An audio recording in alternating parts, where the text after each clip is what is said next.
John here from No Joke NHL here on Friday, October 4th, 2013.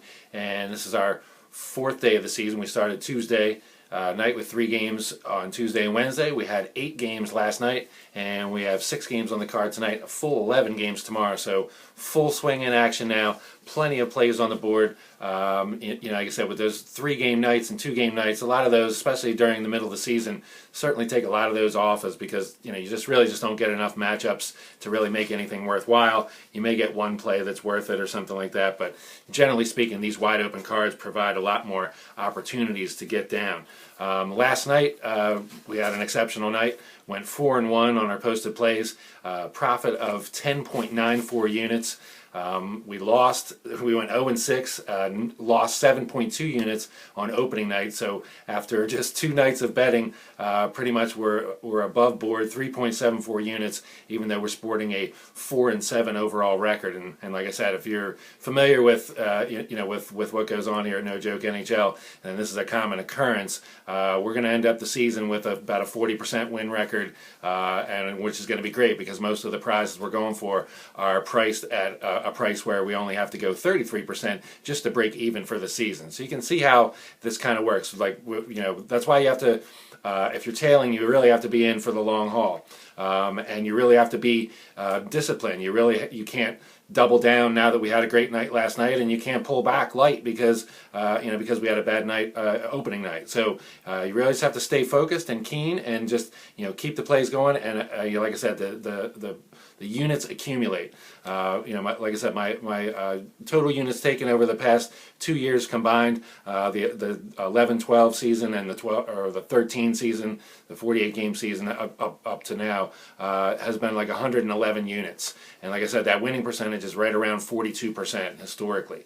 So like I said, you have to be in it for the long haul. If you're looking for just a winner tonight, like oh my God, I was hot last night, and you're jumping on tonight like because I'm red hot, maybe these are going to be winners again. But like I said, I'm taking longer shots and chances than most on here. So I'm not your typical 60% guy.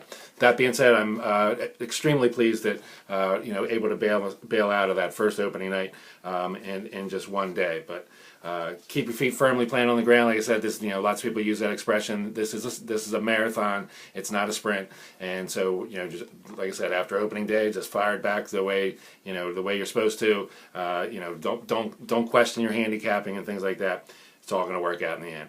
All right, moving on to tonight's card, we have Ottawa Senators at the Buffalo Sabres, and we have the Ottawa Senators as a -120 favorite. Buffalo, of course, lost the other night to Detroit, and third period goal was the only thing they could muster. They did hold Detroit to 2 goals, so that's a positive there for defense. Not really sure what to expect here in this opener for Buffalo, home opener for Buffalo. So I'm going to lay off this one. If I did lean anyway, it would probably be the Ottawa Senators, where I predict better things for them this year than I do the Sabres. Moving on, the next game on the card, New York Islanders at the New Jersey Devils. And the Devils, of course, blanked last night in Pittsburgh, 3-0 by Marc-Andre Fleury. They generated an awful lot of chances. I think the problem with New Jersey is they've lost so many of their offensive weapons, so the chances that they're going to get and the shots on goal are not going to be of high quality. I mean, when you have a sniper like Kovalchuk, obviously, defenses have to respect you. So, they generated a lot of chances, were held scoreless by Marc-Andre Fleury of all things, and and then lo and behold, the one thing too that was a positive for them, they basically held Pittsburgh to about 30 total chances. Pittsburgh only had 20 shots on goal, basically a 3-0 game. So not the typical Penguins type game where they light the scoreboard up, but they certainly dominated this from beginning to end. And so this game was kind of interesting. Of course, last night Corey Schneider getting the nod in Pittsburgh, and then Martin Brodeur, who had a death in the family, getting the home start tonight, and he is going to be the #1 goalie. And of course Corey Schneider in a tough spot last night. So anybody going, he sucks or anything like that, crazy craziness.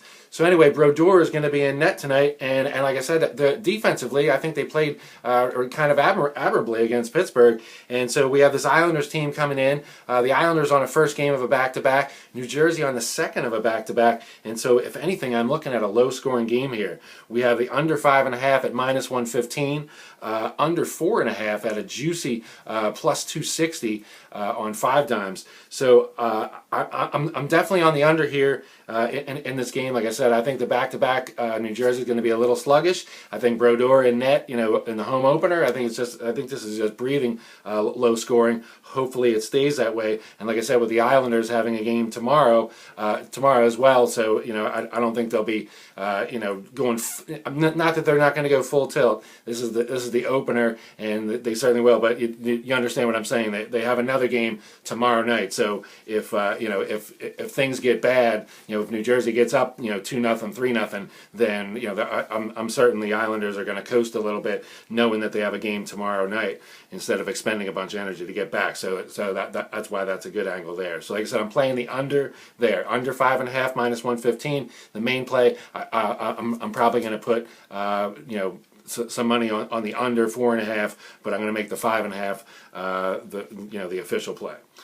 Calgary Flames at the Columbus Blue Jackets, and of course Calgary went toe-to-toe with the Capitals. Probably shouldn't have lost that game. 3-0 lead, 4-1 lead on the Capitals, and let the Capitals come all the way back and then lose it in overtime. Certainly a gallant effort. In a shootout, certainly a gallant effort for the Calgary Flames at almost a 2-1 underdog. Now they get they go into Columbus, who is hyped up as a team to reckon with Bobrovsky, the Vezina winner, and they just missed the playoffs. Super hungry to get this done, and lo and behold, we have the Columbus Blue Jackets as a -190 favorite, and this is kind of uncharted waters here. I really can't under sound mind back to Calgary Flames necessarily, although like I said, what I saw last night, I saw a young team in which a back-to-back may not affect them that well, and they certainly were skating a lot harder than the Capitals early. Of course, the Capitals able to have talent and can put some things together,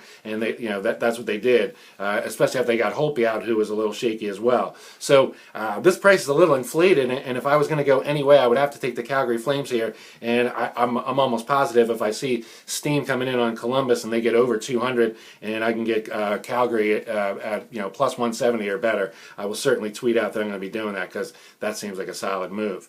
Detroit Red Wings at the Carolina Hurricanes. Of course, the Red Wings beat Buffalo at home in a ho-hum 2-1 fashion over the Buffalo Sabres as a big favorite, and now they're on the road at Carolina.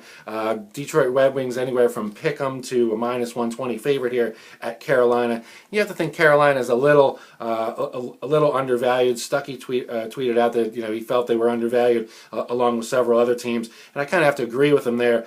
However, my biggest problem with them is Cam Ward, and I know he's a solid goaltender, but he's getting long in the tooth, a la Brodeur, and let's face it, he's not a Brodeur. So that's my biggest question mark with him. Of course, a couple people backing the Hurricanes here can't really fault you in the home opener. They usually come out pretty strong, but I'm not going to be on this game. Like I said, I really have no feel either way. The price is pretty square for both squads. We have the LA Kings at the Winnipeg Jets. Of course, Kings last night going to a shootout against Minnesota to get that victory there. Seemed to be outplayed for the most part by the Wild. They were able to capitalize. Dustin Brown right in front of the net, able to capitalize, or I'm sorry, Carter right in front of the net, able to capitalize with some soft hands to keep them in the game. And then, of course, they got the late tying goal to force overtime, and then they take care of business quick in a shootout. Oh, go figure. So now the Kings have to pack up and go face the Winnipeg Jets, who won as a 140 underdog, at Edmonton on opening night 5-4, and so Kings kind of up against it in the second of a back-to-back against the Winnipeg Jets. This was a pick'em, but now that the money is clearly coming in on the Jets. Having a hard time here with these teams.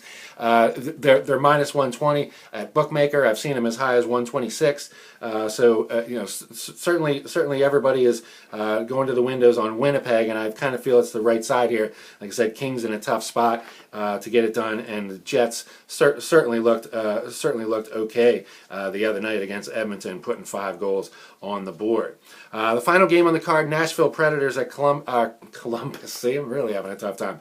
Colorado Avalanche. Of course, the Avalanche with a huge 6-1 victory over the Anaheim Ducks the other night, and everybody knows about the fireworks of Patrick Roy already being fined $10,000 for trying to smash the stands down on top of Bruce Boudreau.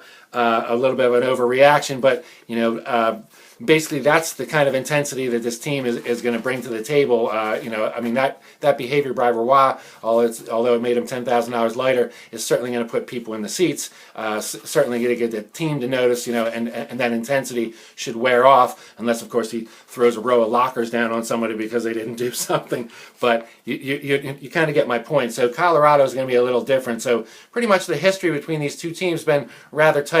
Colorado hasn't done that well, even in Colorado against Nashville. Nashville, of course, playing last night in St. Louis, losing 4-2, and now they're treated to go into altitude and face, like I said, this Colorado Avalanche team that certainly looked fire the other night with the #1 draft pick picking up 2 assists and having an admirable game for a rookie first out. And so this Colorado team certainly has a lot of upside here. And like I said, the Predators in a bad spot at altitude on a second of a back-to-back. So I jumped on the Colorado Avalanche at -1.5, plus 190. It's actually since gone against me there, and now 2-1 is available. So by all means, if I liked it at 190, then if you're getting 2-1 or something like that, then by all means I would recommend doing it. I look for big things from the Avalanche. Like I said, I look for that momentum to carry over. I don't think it's going to be as easy. I'm not going to see them going 82-0 this year or blow everybody out by 4 or 5 goals. But like I said, with the tough spot Nashville's in, I think a lot of positives point to Colorado, irregardless of the performance last night for the Predators and the other night for Colorado. So with that, it's going to bring the end of the daily report. We have a full 11-game card tomorrow, so definitely pumped for that. I certainly will have something on that, and we'll be doing our report tomorrow during the day. There's all evening games, no day games tomorrow, so the video will probably be around like regular time, or maybe I'll try to time it around college football or something like that. I know it's I know hockey is a tough sell, in the height of NFL Sundays and college football Saturdays, but I'm going to do my best to put it out there. So as always, let's drop the puck, and even more importantly, let's make some money.